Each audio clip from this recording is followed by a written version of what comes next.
Hey guys, how are you doing? So as you can see, I have a few things for my Joy-Cons and my Nintendo Switch and my Nintendo Switch dock. As you can see, I have a Joy-Con replacement and back replacement, two back replacements for both of my Nintendo Switches and one replacement for the dock. So this is going to take me a little minute to do. I'm not going to show it on screen, me doing it. Probably do a time speed or whatever, because you can find anywhere to learn how to take off the Joy-Cons and stuff like that. You can find any video. I'm not going to do that. I'm just going to do a review of how easy or how hard it was and how does it feel and stuff like that. So I don't know if I'm going to do 3 videos or just 1 video and just add timestamps. So this is going to take a little minute, and I hoped you guys leave a comment and also purchase some of these stuff after it's done if you like the review. And I also, whatever review I use to take off the Joy-Cons that work for me, I will leave it in the link in the description, or guide or whatever in the description as well. So I'll see y'all guys in a few. Hey guys, as you can see, I finished my Nintendo Switch and its Joy-Con. So let's start with the easiest one first,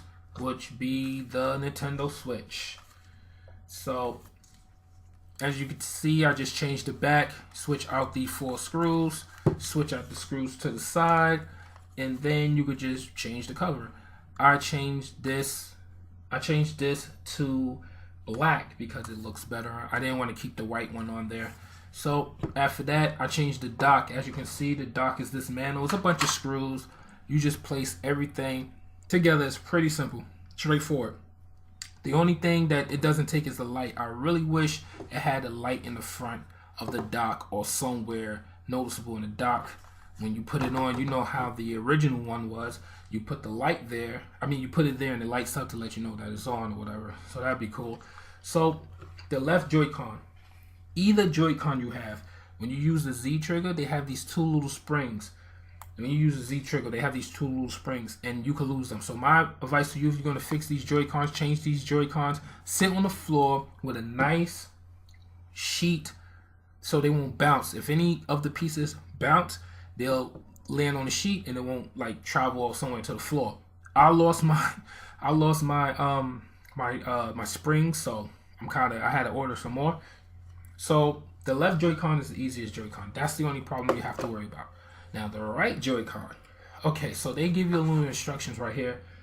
As you can see on every video, they tell you have to shave down the buttons or something like that. So mine was B and A and the plus button. What else was bad about this one? What else was hard? Okay, so the right button right here, you probably can hear it. It's not as springy as the other buttons, as the other trigger like that. It's not as loud and springy, but it's noticeable that you're pressing it. So there's a little latch to hook on the motherboard. You're opening, you'll see. So that's the hardest part about, one of the hardest part about the right Joy-Con. What else? So when you're screwing the back, make sure you don't screw it too tight, because you won't be able to press the plus button, because it won't have that squishy feeling. It will feel tight, so every time you press it, it won't work. So make sure you don't screw these too tight. I want to make a video, but my other Joy-Con pieces didn't come in yet, because I think I got the last red one, so I had to order some red ones. So this is BASSTOP products. All right here, I like the way they feel, I like the way they look. So I didn't use these color buttons because I didn't want to use the color buttons when this my cookie and cream Nintendo Switch. Look at that. It looks so pretty with black and white. I got the tools right here, the kit. I bought that separately. This is not a BASSTOP, but I bought that separately. I have everything in the link description. BASSTOP and the tools. And when my other Joy-Cons come in, I'll do another video or tutorial to show y'all what I do. When you watch other people's videos, I broke one of my Joy-Cons because I was watching somebody else's videos, and the way they did it, I couldn't do it that way. My motherboard battery, okay, so the left Joy-Con battery was easy to take off, but my right Joy-Con battery wasn't. But I saw somebody take it off, easy, took off the battery, no problem. I tried it, it broke. So all you have to do is take off everything. Don't remove no pieces unless it's necessary. And that's it. And to be honest, I did this Joy-Con. I bought 2 more Joy-Cons so I could probably do the video stuff. So I changed it less than 10 minutes because I already knew what pieces and what. I just took everything apart, took the stuff that I needed apart, put it together, done. Screwed it up. Everything works perfect.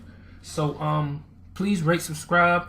I hope you like the BASSTOP products for the Nintendo Switch, and I have everything in the link description.